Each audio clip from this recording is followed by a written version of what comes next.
Ата, o bizdin Muzo'nun ata-enesi kayakta. Muzo'nun ata-enesi kayakta dep sen dağı jana deputattardын emesин көргөн окшойсуң, а? Бул Музо ак жетим. Биз эми кийинки жумада базарга барып бир Музо сатып алышыбыз керек. Ата-энеси менен кошочу.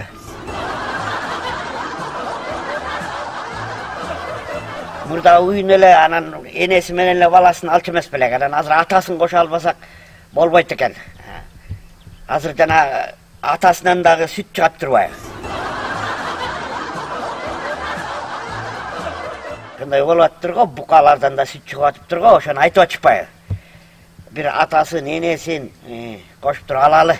Коюңузчу ата. Ушу букадан сүт чыкмак беле. Букадан сүт чыгабы дейсиң да? Чыгат деп айтып атышпайбы? Демек чыгат да. Алар деген министр деп коет, алар деген депутат деп коет. Алар ошону билет. Алар ошончо чоң айлык алат ошакта. Ошонун баарын изучать этет. Ошонун баарына башы жетет. Изилдеп чыккан үчүн анан айтып атат да. Букадан сүт чыгабы дейсиң да? Билген үчүн айтып атат. Алардыкы деген закон. Алар закон чыгарчу. Алар эмне деди? Ошол закон. Букадан сүт чыгат дедиби?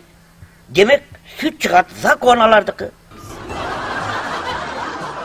Демек ал букадан сүт чыгат дегенден кийин балким алар ошо буканын сүтүн ооз тийип көрүштү.